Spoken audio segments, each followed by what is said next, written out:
परमेश्वर की महिमा हो। आइए हम लोग बच्चों में चलेंगे तो सभी लोग निकालेंगे दूसरा राजा इसका 4था अध्याय।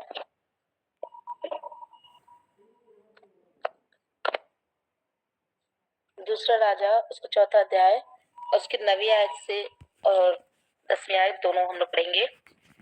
निकालें राजा उसका 4था अध्याय दोनों आयत को पढ़ेंगे।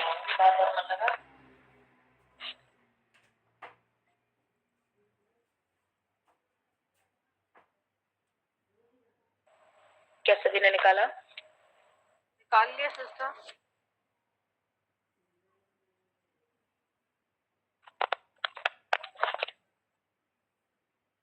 आइए हम लोग इस आयत को पढ़ेंगे जिसमें इस प्रकार लिखा है कि उस स्त्री ने अपने पति से कहा, सुन, यह जो बार बार हमारे यहाँ से होकर जाया करता है वह मुझे परमेश्वर का कोई पवित्र भक्त जान पड़ता है।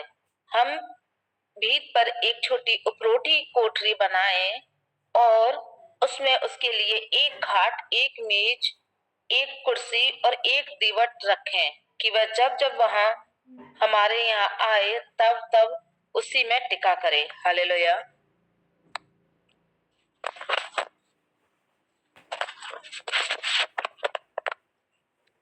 आज हम लोग ये जो स्टोरी है इसमें हमने बस ये 2 आयतें जैसे हम लोगों ने पढ़ी हैं, तो हम इन 2 आयतों से हम लोग देखेंगे कि परमेश्वर के जो दास था, परमेश्वर का जो जन था, उसने क्या किया।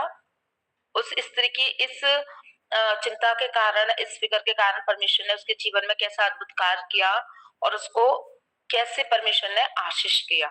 तो हम लोग इस स्टोरी के द्वारा सुनेंगे, समझेंगे और हम लोग सीखेंगे कि जब हम परमेश्वर के दास के लिए या परमेश्वर के लिए हम कुछ भी करते हैं ना, तो वो हमारे लिए, वो हमारा खाली नहीं जाता, बल्कि परमेश्वर हमें उसका फल जरूर देते हैं। वो हमें ऐसा अद्भुत हमारे लिए देते हैं कि वो मतलब हम उसकी कल्पना भी नहीं कर सकते। वो बहुत अद्भुत होता है। जैसे कहते हैं ना कि हमारे सोच के अकॉर्डिंग, मतलब जितनी हमारी सोच है ना उससे कहीं बड़ा परमेश्वर हमारे लिए वो फल रखता है। तो आइए एक छोटी प्रार्थना के साथ हम लोग स्टार्ट करेंगे। धन्यवाद मेरे जीवित महान परमेश्वर राजा, मैं धन्यवाद करती हूँ आज के सुंदर दिन के लिए, विश्राम दिन के लिए मेरे खुदा। कि पिता परमेश्वर सात्विक भोजन पिता परमेश्वर हम हर रोज खाते हैं मेरे खुदा, लेकिन पिता परमेश्वर इस विश्राम दिन में मेरे खुदा आप एक अनमोल और अद्भुत पिता परमेश्वर आत्मिक भोजन हमारे लिए रखते हैं मेरे खुदा। इस विश्राम दिन का पिता परमेश्वर जो आत्मिक भोजन है पिता परमेश्वर, हम एक अच्छी रीति के साथ पिता परमेश्वर अपने जीवन में पिता परमेश्वर उसे लागू करने पाए, खाने पाए मेरे खुदा। और जो भी पिता परमेश्वर इस वचन से हमें सामर्थ्य मिले मेरे खुदा, वो इस संसारिकता के जीवन में जीने के लिए पिता हमारे लिए दृढ़ता का कारण होने पाए मेरे खुदा। मैं धन्यवाद करती हूँ, मैं आपसे प्रार्थना करती हूँ पिता परमेश्वर के वचन मेरे खुदा हमारे जीवनों में पिता परमेश्वर आशीष का कारण बने मेरे खुदा। ऐसा ना हो पिता कि हम सुने और पिता परमेश्वर से भूल जाए मेरे खुदा, बल्कि पिता परमेश्वर हम अपने कानों से सुनकर पिता परमेश्वर अपने मनों में लगाकर पिता परमेश्वर अपने दिल तक पिता परमेश्वर संभाल के रखे मेरे खुदा, क्योंकि ये अनमोल वचन है मेरे खुदा। परमेश्वर मैं प्रार्थना करती हूँ हम अपने जीवन से, हम अपनी आत्मा से मेरे खुदा इस वचन को हमेशा उठाते रहे मेरे परमेश्वर। मैं प्रार्थना करती हूँ, सारा आदर महिमा सारी योग्यता पिता परमेश्वर मैं आपको देती हूँ पिता परमेश्वर। प्रार्थना विनती यीशु के नाम से मांगती हूँ, आमीन। तो जैसे हम लोगों ने इस 2 आयतों से सीखा कि इसमें हमें जो एक स्त्री बताई जा रहा है, उस स्त्री का इसमें नाम नहीं दिया, उस स्त्री का जो है उसमें नाम नहीं दिया है,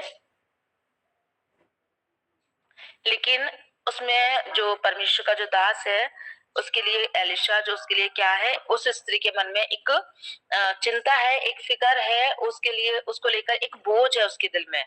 जैसे कि हम लोग देखेंगे कि इसमें हेडिंग में जो लिखा था कि एलिशा और सुनेम वासी धनी स्त्री, मतलब इसमें ये भी बताया जा रहा है कि वो जो स्त्री है वो कौन है, वो धनी है, ठीक है। लेकिन इसका जो मेन पार्ट्स है वो हम लोगों को आगे चल के पता चलेगा। जैसे इसमें लिखा था कि एक दिन वह बात है कि क्या है, एक दिन की बात है कि एलिशा सुनीम को गया जहाँ एक कुलीन स्त्री थी और उसने उसे रोटी खाने के लिए विनती करके विवश किया। अतः जब जब वह तब तब वह वहां रोटी खाने को उतरता था। मतलब एलिशा जब था वो क्या करता था, वो जब जब वहां जाता तो जो सुनेमी स्त्री थी उससे क्या करता था, वो अपने खाने के लिए उससे खाने के लिए विनती करता था, और वो जब जब जाता तब तब उस सुनेमी स्त्री से वो खाने के लिए बोलता और उसको खाना देती थी। लेकिन जब उसने उसको बार बार ऐसे देखा और वहां पे आते जाते, तो उसके दिल में क्या आया, एक बोझ आया, जो हम लोग क्या देखते हैं नवी आयत में देखते हैं कि उस स्त्री ने अपने पति से कहा, क्या क्या, उस स्त्री ने उस अपने पति से कहा। आज हम लोग अपने जीवन में भी देख सकते हैं या आसपास भी देख सकते हैं कि चाहे कोई भी आता है कोई भी जाता है, लेकिन हम इतना बोझ अपने दिल में या अपने मन में नहीं रखते। कोई भी आए या कोई भी जाए, हम उसको खाना खिला के उस चीज को वहीं पर खत्म कर देते हैं। लेकिन यहाँ पे हम लोग देख रहे हैं कि सुनेमी जो स्त्री है वो क्या है, वो इस बात पर गौर कर रही है, इस बात का बोझ अपने अंदर लेकर अपने पति से बात कर रही है। और सुन, ये जो बार हमारे यहाँ से होकर जाया करता है, वह मुझे परमेश्वर का कोई पवित्र भक्त जान पड़ता है। वो इन बातों को अगर हम पढ़ते हैं, इन बातों को हम लोग सुनते हैं, तो हमें एक बात यहाँ पे ये भी समझने को आती है कि वो भी परमेश्वर की ही एक जन थी। क्योंकि परमेश्वर को जन को वही पहचान सकता है जो सच में परमेश्वर का भय मानता हो, परमेश्वर की बातें करता हो, परमेश्वर में रहता हो। तो हम लोग यहाँ पे देख सकते हैं कि वो स्त्री भी परमेश्वर का भय मानने वाली थी, वो भी प्रभु यीशु मसीह पर विश्वास करने वाली थी। तभी उसने क्या कहा कि मुझे परमेश्वर का कोई पवित्र भक्त जान पड़ता है। हम भी पर एक छोटी रोटी कोठरी बनाए और उसमें उसके लिए एक खाट और मेज और एक कुर्सी और एक दीवट रखें कि जब जब वह हमारे यहाँ आए तब तब उसमें टिक्का करे। तो ये कोई मतलब हम लोग देखेंगे कि ये उस पर कोई एहसान नहीं कर रही थी, ये मतलब कोई उस पर तरस नहीं खा रही थी, बल्कि वो खुश होकर क्या कर रही थी। सुशीला सिस्टर अपने माइक को म्यूट करेंगे, थैंक यू। तो हम लोग देख रहे हैं कि वो खुश होकर क्या कर रही है, परमेश्वर के भक्त के लिए अपनी की योजना बना रही है कि वो जब यहाँ पे आए तो वो अच्छे से वहां पे रह सके, खा सके, आराम कर सके, और क्या हो आगे का रास्ता फिर वो अपना तय करने पाए।